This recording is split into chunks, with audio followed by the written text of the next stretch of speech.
blog. So stay tuned for a 12-part series on how to grow your YouTube channel and maximize visibility. Well, I'd ask you if you'd ever watched a YouTube video before, but here we are. My name is Samantha Evans Schroeder, and today I'm going to talk about how thumbnails and titles work together. If you're posting content on YouTube, a lot of people make common mistakes, like putting the title on the thumbnail when the title is already in the title.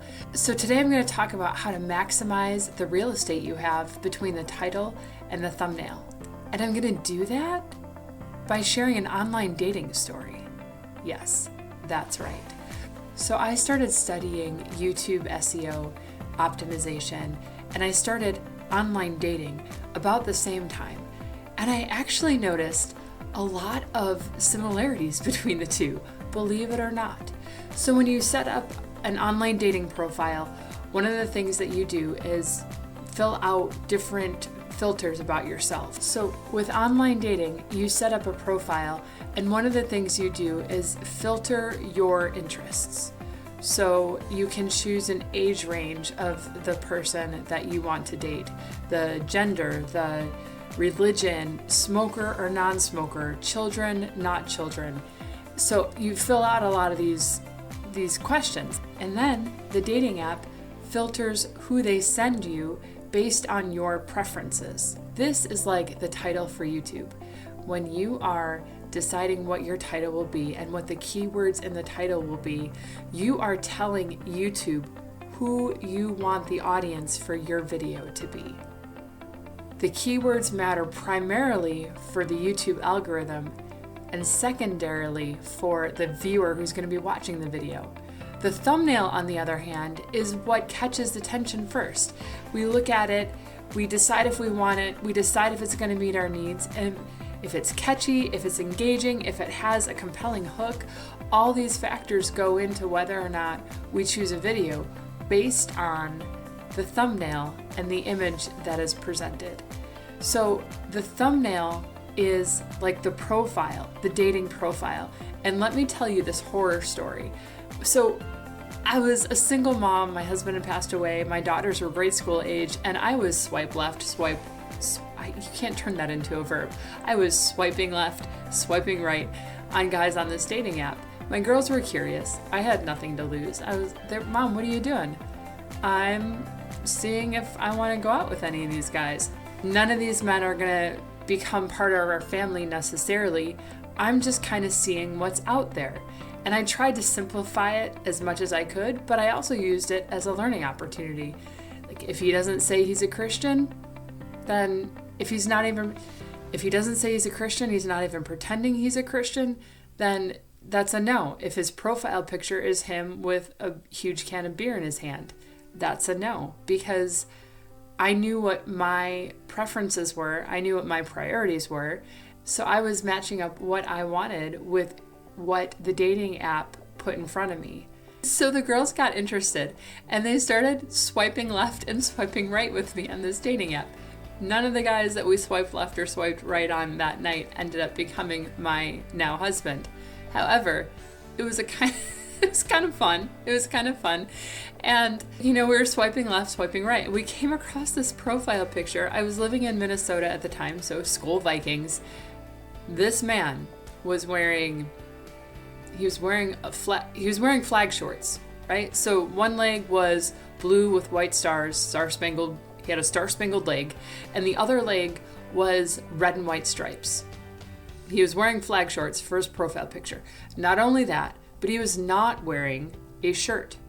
So he had this huge beer gut belly, hairy belly that would have given Santa a run for his money, quite honestly.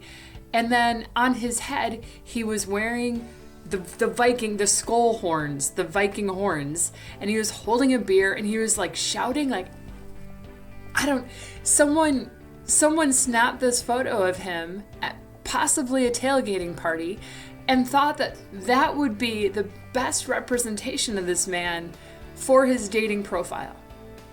Now, if we transfer this analogy back to YouTube and creating thumbnails and titles, what we're trying to do is put our best foot forward. You are making a first impression with your viewers. And not only do you want to convey your message clearly, you also want to put your best foot forward, right? You want to make a really good first impression. So we don't have to be perfect. I'm still growing, I'm still changing. My platforms are all still built. My professional responsibilities are diversified. So I don't have a ton of time to put into YouTube. However, when I put my time into YouTube, I know what I have to do. I need a compelling thumbnail that's going to catch people's attention. I need to have compelling content that offers value. We want to offer our people value. And if I want people to see it, then I need to tell YouTube who to send it to. This video is for people who want to maximize their presence on YouTube. Writers are my primary audience for these videos, but they could work for more people. However, with my title and with my metadata, I want to be telling YouTube, send this video to these people. Because I don't want this video in front of golfers. I don't want this video in front of gamers necessarily. I don't want this video in front of gamers. Unless they're influencers trying to build up their platform, like maybe you are a gamer and you're trying to build up your platform and you want to know how to maximize your thumbnail and your title, then this video applies to you. But we want to use our titles in order to capture the audience that is relevant to the video and the topic that we have. I talk about this in some other videos, but some of the things you want to look out for in a thumbnail are you want to use very few words, 9 words max. And the words in the thumbnail should not be the same exact words as the title.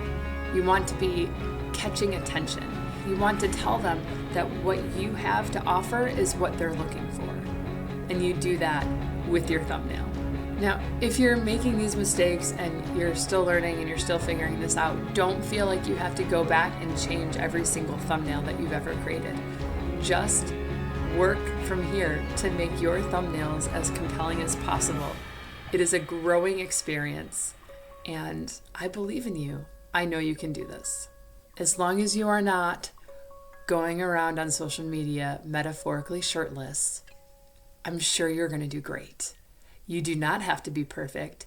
You only have to be intentional. Make sure you subscribe so you can see more content. And I would recommend watching this video next if you are more curious about how to create a compelling thumbnail. Blessings. Have a fantastic day.